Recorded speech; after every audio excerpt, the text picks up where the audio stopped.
It appears that Marvel is trying to replicate the success of the DC Absolute line by creating their own Absolute line. Now, after hearing that, you may be thinking to yourself, didn't Marvel essentially already have their Absolute line with the Ultimate Universe when they relaunched it? And you'd be correct, but you have to remember that the higher ups at Marvel are completely incompetent and didn't really have any forward thinking with the Ultimate Universe. They launched it thinking the exact same thing they think with everything else as far as their comics go.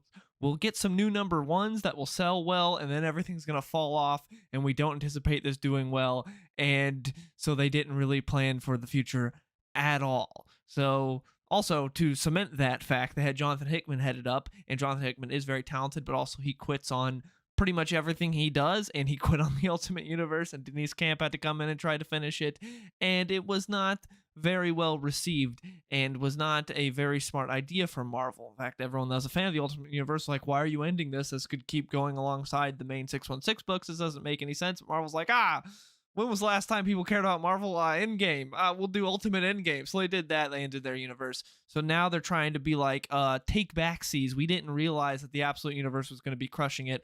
We want a piece of that pie. So we're going to be doing this new thing called Midnight, which was just announced the other day.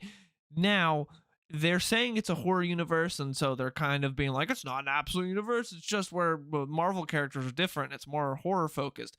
But the thing where I have an issue with them being like, oh, it's a horror universe, it's totally not just trying to do our own sort of absolute universe. Like, if it was a horror universe, you would have used your horror Marvel characters. You would have used, like, Blade or Moon Knight or Man Thing or something or Ghost Rider. There's a lot of different characters they could have chose, but they're like, no, we're doing X-Men, Fantastic Four, and Spider-Man. Now, I've been very cynical here, but I will say I really dig the creative teams for this. I like the creative team, so that gets me interested. It's just everything else surrounding it that doesn't get me interested, and it's Marvel. They've been incompetent for a while now.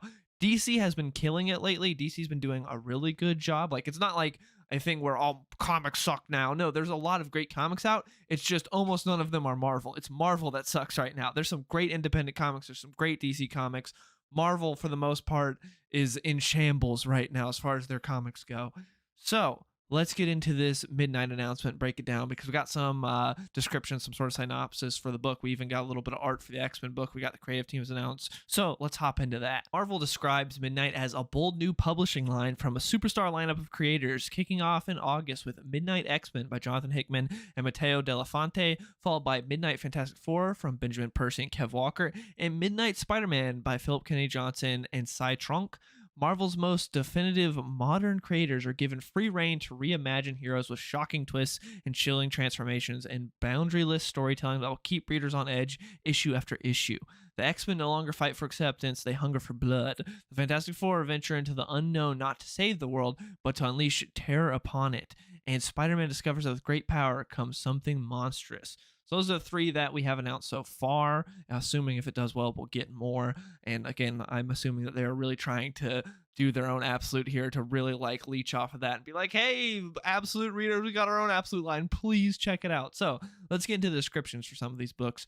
For Midnight X-Men, they say the shadows of New York City are stalked by vampires and the mutant empires. The sword of Damocles hangs over the peace between these two species and the factions within them. An outright war is brewing, and the unturned will be caught in the crossfire. So we get a little bit of art here. We get like a cover. We see Vampire Storm, and we see what looks like not vampire Nightcrawler. So Catholics versus vampires, a classic. That's always fun. Love John Carpenter's vampires. So this could be cool. The idea of Nightcrawler going around and fighting vampire mutants with his sword sounds pretty sick, and Hickman I think is pretty good. The artist on it, I don't think I've read anything that he's done, but I took a look at him and I've seen him some covers of his before, and I like his art, so I'm assuming he'll do pretty good on interior. So I like the creative team. The only problem with Hickman is, for me, he starts out really strong and then he falls off a cliff. It seems he gets bored and then I get bored the second he does, and I jump off, and then it seems like he jumps off. And then again, most of the times, not only does he sort of go on autopilot, but he also will just straight up quit a lot of the times as well and just leave and be like, all right, someone else can finish this. I'm bored here. His mainline X-Men, I really enjoyed the beginning of it with Hawks and Pox. House of X and Powers Within was really good. And then the X-Men run actually started after those two miniseries, and I wasn't a big fan of it when it started. There was a lot of weird stuff. I hated the island. It was so So stupid what they did there. And then I remember some like old YMCA women beating up the X-Men, and that was when I checked out. It was like issue 8 or something like that. That was when I was like, all right, I'm done. I don't care about this at all. So Hickman, while really talented, tends to burn out very fast for me, in my opinion. I know a lot of people love him, but for me, I love his stuff at first. He comes in strong. Now, that being said, his Wolverine mini that he did with Greg Capullo, Wolverine Revenge, was terrible throughout. That was only like a 4-issue miniseries. That entire thing was awful. It was terrible. And I was surprised because, like, man, Hickman tends to burn out fast for me. I feel like he falls off a cliff very fast. But for a mini and Wolverine, this could be really cool. And Greg Capullo's awesome. I was very excited. And then it sucked ass the entire time. It was terrible from start to finish. So that was disappointing, but hopefully he's more invested. Midnight X-Men does a good job. We'll see. Next up, we got Midnight Fantastic Four. An obsessive scientist delves into the secrets of the universe, perhaps best left unknown to mankind, leaving himself and 3 others warped in strange and horrifying ways. What horrible secrets lie in the new dimensions they have discovered, and can humanity survive the discovery? This is from Benjamin Percy and Kev Walker. Kev Walker has done he's done some fill-in work on Incredible Hulk, on Philip Kennedy Johnson's run Incredible Hulk, and I like when he fills in. He does a good job, so I like Kev Walker. I think he's a good pick for the artist. Benjamin Percy, similar to I feel similar to him that I do to Hickman in terms of their writing isn't similar, but in terms of he comes out strong at first and then he falls off a cliff. I feel like there's no one more consistent than Benjamin Percy for like the first 4 issues, and then after that he seems to lose his way. Except his isn't as much as getting bored, it's just like the quality drops off a lot of times.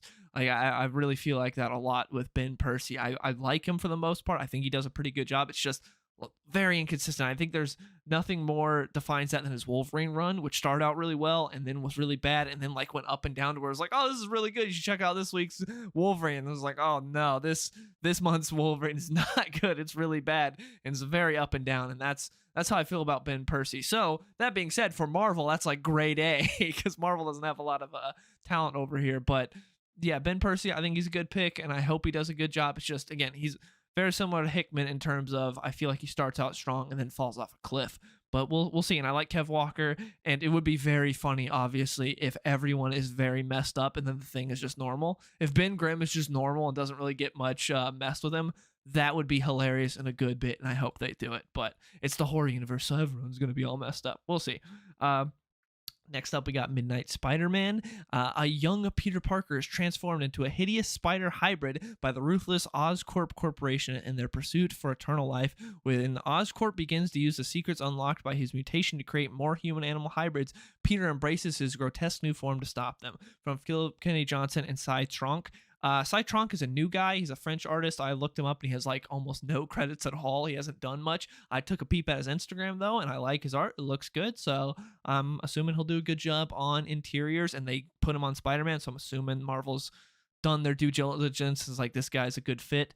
Philip K. Johnson is arguably the best writer at the big 2 at the moment. He's incredible. I love Philip K. Johnson. Everything I've read of him, I've loved ever since I read The Last God, and then his Superman run, and what he did with Green Lantern War Journal, and his Batman Robin, and his entire run on Hulk so far has been great.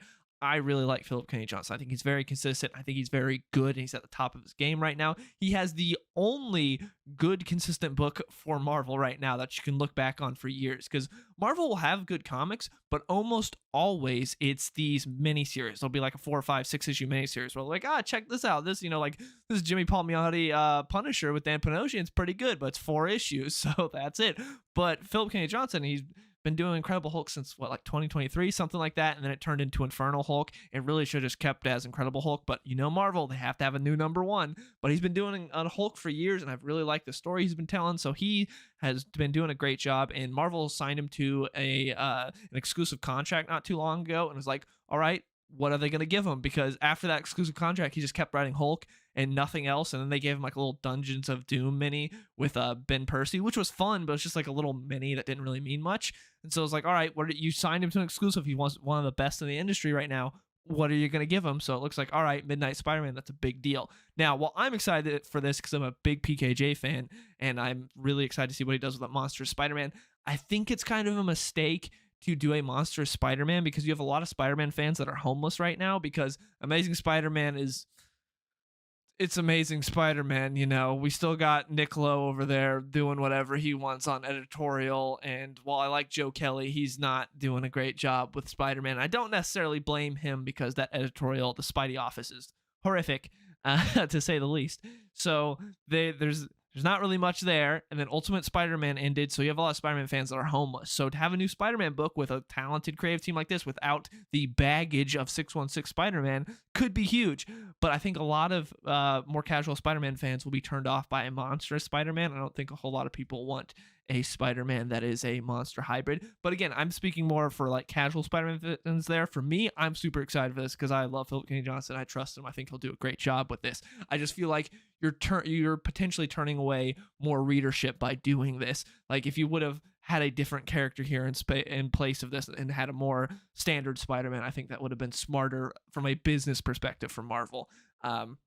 But yeah, I'm excited for this. I think Philip Kennedy Johnson will kill it. Out of the three, this is the one I'm most excited for, and I think will be the best because again, it is Philip Kennedy Johnson, and so I'm very excited for that. But as far as overall for this line, it's like it feels weird that they're like, hey, we're gonna do a horror line, but with none of our horror characters. Instead, we're gonna take some of our most popular characters and turn them horror. It's like, okay, we'll see how that goes. I don't know. I don't know. I'm mixed on this. I like the creative teams though. I think the creative teams are pretty good.